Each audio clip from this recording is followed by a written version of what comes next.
Welcome back, viewers. Let's involve the participants on the left side. Sanover, would you like to ask a question? जी sure sir, मेरा question आपसे ये है कि जो अल्लामा इकबाल का जो कॉन्सेप्ट था खिलाफत के बारे में, उस पर अगर आप थोड़ी सी रोशनी डाल दें।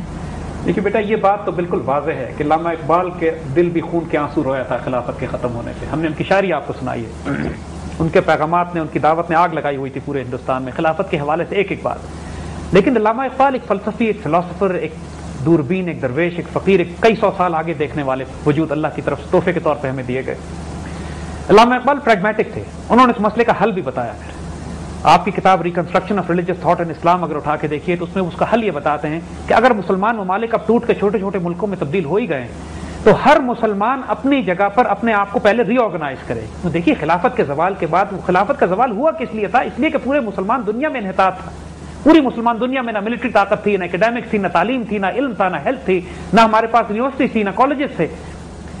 कोई वजह थी जिसकी वजह से खिलाफत तबाह हुई है कि दुश्मन हमारे ऊपर पहुंच गए। तो अल्लामा इकबाल का कॉन्सेप्ट यह है कि पहले हर मुसलमान मुल्क अपने आप को रीऑर्गेनाइज करे, अपने आप को दुरुस्त करे और इस तरह बिहेव करे कि जैसे एक बड़ी खिलाफत के ये सूबे हैं और बाद में इंशाअल्लाह ये आपस में कोऑर्डिनेट कर सकते हैं। ये तसव्वुर इकबाल का उन शायरी में बड़ा वाज़ेह है कि एक हो मुस्लिम हरम की पासबानी के लिए, नील के साहिल से लेकर ताबा के काशगर, ये तो कॉन्सेप्ट दे दिया है उन्होंने।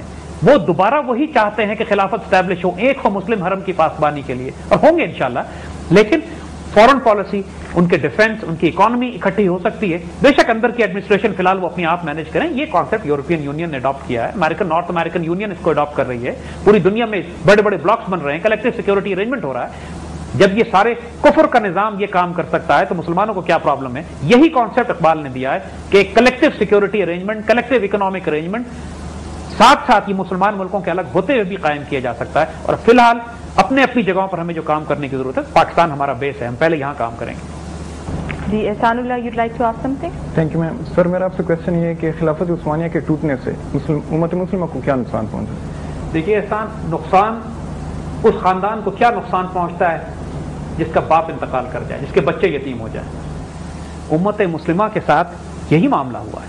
उसके बाद हमारा कोई पुरसाने हाल नहीं है। हम उन नुकसानात की बात नहीं करेंगे कि जो इसराइल की रियासत बनने के नतीजे में हुआ।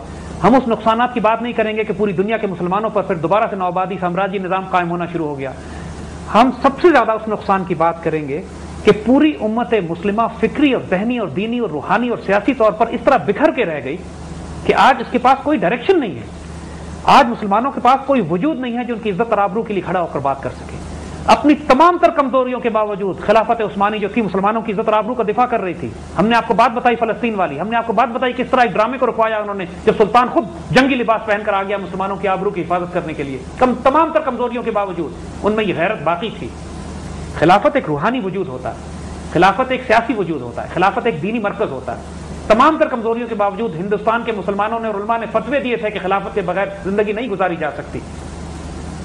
खिलाफत का सबसे बड़ा नुकसान आज जो हुआ है वो ये है कि पूरी दुनिया में अगर आप देखें मुसलमानों की सैकड़ों तंजीमें बन गई हैं, सैकड़ों तहरीकें बन गई हैं। इस्लाम की और दीन की ऐसी ऐसी इंटरप्रिटेशन की जा रही है कि जिसका सिवाय खुराफात से कोई ताल्लुक वास्ता नहीं है। कोई इस्लाम के नाम पे खुदकुश हमले कर रहा है, बेगुनाहों को कत्ल कर रहा है, बेदरेक दहशतगर्दी कर रहा है। खिलाफत के दौर में मजाल नहीं थी किसी की कैसी खुराफात कर सके। कोई इस्लाम के नाम पे दहरी अकायद और डेमोक्रेसी और जमहूरियत और खुराफात और सोशलिज्म और कैपिटलिज्म को जस्टिफाई करता फिर रहा है। वजूद नहीं था, किसी जुर्रत नहीं थी किसी की कि खिलाफत के दौर में ऐसी खुराफात की बात कर सके। सबसे बड़ी तबाही जो इस्लाम की आई है, हमारा कोई नुमाइंदा नहीं है। नतीजा यह है कि मुसलमानों की कोई जबान नहीं, कोई नुमाइंदा नहीं, कोई तरतीब नहीं और पूरी उम्मत मुस्लिमा बिखरी हुई है। हर कोई दीन की इंटरप्रिटेशन अपनी मर्जी के मुताबिक कर रहा है। कोई मरकज नहीं है जिसकी तरफ मुसलमान रुजू करके बात कर सके। घर यतीम हुआ है, इसमें कोई शुबा नहीं। जी बाकर, आप कुछ पूछना चाह रहे हैं? Ma'am sure, thank you. Sir, मेरा सवाल आपसे ये है कि आम तौर पर ख्याल किया जाता है कि पहली जंग अजीम मगरबी ताकतों के दरमियान हुई है। सर, मैं ये पूछना चाहूँगा कि मुसलमानों पर इसका क्या असर हुआ है? मुसलमान किस तरह आपका ये सवाल बड़ा रेलिवेंट है। ये बात हिस्ट्री में नहीं पढ़ाई जाती कि असल में पहली जंग अजीम का मकसद खिलाफत उस्मानिया की तबाही था। यूरोप तो वहीं का वहीं खड़ा रहा जहां था, सिवाय ऑस्ट्रो हंगेरियन एम्पायर जो वैसे ही अलग हो रही थी उसके अलग होने के, बाकी तो पूरा यूरोप वहीं अपनी जगह पे रहा। जर्मनी भी अपनी जगह पे रहा, इंग्लैंड भी रहा, फ्रांस भी रहा। आपस में लड़े मारे, एक दूसरे को कत्ल किया उन्होंने, लेकिन उनका जोग्राफिया नहीं बदले। दूसरी जंग अजीम फिर इनके पास थी लड़ने के लिए और सारे काम करने के लिए। जो नुकसान हुआ है, जिस मुमलिकत को जड़ से उखाड़ दिया इन्होंने, جس روحانی مرکز کو مسلمانوں کے انہوں نے تباہ کیا وہ خلافت اسلامیہ تھی، خلافت عثمانیہ تھی. اور اگر آپ خلافت کے خلاف ان کی پلاننگ دیکھیں اور ان پہ حملے دیکھیں، اٹلی، جرمنی تو اس کا الائے تھا، گریس یعنی یونان، بلغاریہ، مونٹینیگرو، سربیا، انگلینڈ، رشیا، آپ کس طاقت کا نام لیں کہ جس نے حصے بکھرے میں حصہ نہیں کیا خلافت اسلامیہ کو توڑنے میں اور اس میں سے اپنے حصے نہ نکالے. سب سے زیادہ نقصان مسلمانوں کا ہوا اس میں. پہلی جنگ عظیم ڈیزائن اس لیے کی گئی، اس کا فتنہ جو شروع کیا تھا پہلی جنگ عظیم کو برپا کرنے کا بھی سربوں نے کیا تھا. سربیا سے یہ جنگ شروع ہوئی تھی، اور اگر آپ دیکھیں تو 20ویں صدی کا اختتام بھی جس خریز جنگ پہ ہوا ہے بوسنیا میں، وہ بھی سربوں کی برپا کی ہوئی ہے. سب سے زیادہ فسادی قوم یورپ میں سربینز ہیں انگریزوں کے بعد، اور تمام مسلمانوں کا خون ان کے ہاتھ سے، تمام فتنہ اور فساد ان کا برپا کیا ہوا. تمام بغاوتیں خلافت عثمانیہ کے خلاف، جنگ طرابلس کے بعد جو بلکان وار اس سے پہلے شروع ہوئی تھی، سربوں کی برپا کی ہوئی تھی. ساری پہلی جنگ عظیم شروع سربوں نے کرائی جب آسٹرو ہنگیرین امپائر کے ولی عہد کو انہوں نے قتل کر دیا، جس کے نتیجے میں جنگ برپا ہوئی اور خلافت عثمانیہ کو اس میں گھسیٹ لیا گیا. سب سے زیادہ خطرہ، نقصان، تکلیف، دکھ پوری امت مسلمان کو پہلی جنگ عظیم سے ہوا ہے. وہ جنگ جو ہم نے برپا نہیں کی، جو ہم پر برپا کی گئی، ہم کو گھسیٹ لیا گیا اس کے اندر. چلیں آخری سوال آپ سے میں پوچھ لیتی ہوں زید صاحب.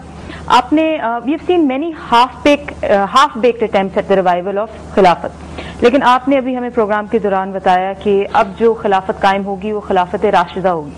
تو اس حوالے سے ہم مسلمانوں پہ کوئی ڈیوٹی ہے یا ہم صرف منتظر رہیں اس دور کے لیے؟ دیکھیے مریم، بہت زیادہ ڈیوٹی ہمارے اوپر ہے. ہمیں نہیں معلوم ہے کہ قیامت کب برپا ہوگی، لیکن قیامت برپا ہونے کی تیاری تو ہم نے کرنی ہے نا. ہم میں ہر شخص ذمہ دار ہے. جب ہمیں انتقال ہو گیا، جب ہم مر گئے تو ہمارے لیے قیامت ہو گئی.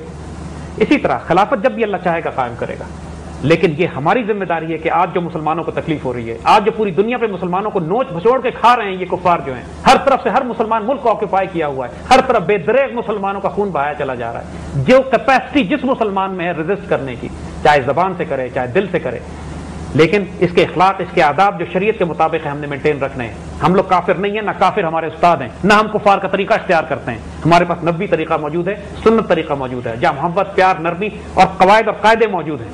اگر ہم نے مزاحمت بھی کرنی ہے تو ہم اس اعلیٰ کردار کے ساتھ مزاحمت کرتے ہیں جس طریقے سے حضور صلی اللہ علیہ وسلم نے فتح مکہ کیا تھا، یہ صلاح الدین ایوبی نے بیت المقدس شریف کو فتح کیا تھا. ہم اگر جنگ بھی کرتے ہیں تو ہم عادل اور غیرت مند دشمن ہوتے ہیں. اگر ہم مقابلہ بھی کرتے اور ہم دوست ہوتے ہیں تو معزز اور کریم مہمان اور دوست ہوتے ہیں. ہمارے اخلاق اور کردار حضور کی سنت سے وابستہ ہے. ہم کیا کر سکتے ہیں ایز مسلم؟ جس مقام پر آپ ہیں، جو اختیار اللہ نے آپ کو دیا ہے، اپنی ڈیوٹی کیجیے. چاہے وہ یتیموں مسکینوں کو کھانا کھلانا ہو، چاہے وہ کلمہ حق بیان کرنا ہو، چاہے اگر میدان جنگ میں ہے ایسی جگہ پہ جہاں مسلمانوں کو مدد کی ضرورت ہے جا کے جہاد کرنا ہو. لیکن یاد رکھیے جہاد اور فساد میں فرق کیجیے گا، کیونکہ آج جو مسلمانوں کی آئیڈیالوجیز کرپٹ ہوئی ہیں، بہت ساری آئیڈیالوجیز ایسی ہیں کہ جو خلافت تو قائم کرنا چاہتی ہیں لیکن فسادی ہیں، خلافت تو قائم کرنا چاہتی ہیں لیکن خود کش حملوں کے ذریعے مسلمان ملکوں کو تباہ کر رہی ہیں. یہ وہی کام کر رہی ہیں کہ جو شریف مکہ نے کیا تھا، وہی کام کر رہی ہیں جو مصطفیٰ کمال نے کیا تھا. اندر سے مسلمان پہ ہاتھ اٹھائے، یہ جہاد نہیں ہے. جو مسلمان ممالک کو تباہ کرے، یہ مسلمان ممالک جو صوبے ہیں اس بڑی خلافت کے، اور خاص طور پہ پاکستان جس کا بہت بڑا رول ہے، جو پاکستان کی ریاست کے خلاف جنگ کرے گا، جو پاکستان کی ریاست کے مسلمانوں کو قتل کرے گا، یاد رکھیے گا فتنہ ہے، دشمن ہے، ابلیس کا کام تو کر سکتا ہے وہ، خلافت اللہ منہاج نبوہ کا کام وہ نہیں کر رہا. ہمارا یہی پیغام ہے. جی تھینک یو ویری مچ زید صاحب. اس کے ساتھ ہی ہم اپنا اسپیشل ایپیسوڈ کلوز کرتے ہیں. ہم اپنے پارٹیسپینٹس کا شکریہ ادا کرنا چاہیں گے. On the right side again we have Sana, Waqar and Sultan, and on the left side we have Sanober, Ehsan Ullah and Baqir. لیکن اس کے ساتھ ہی زید صاحب نے ہمیں یہ امید بھی دلائی ہے کہ خلافت راشدہ کا ایک دن ریوائول ہوگا. ہمیں نیکسٹ ایپیسوڈ تک اجازت دیجیے. ہمارا ای میل ایڈریس ہے info@brastex.biz اور اس پہ آپ ہمیں ای میل کر سکتے ہیں. Until next episode.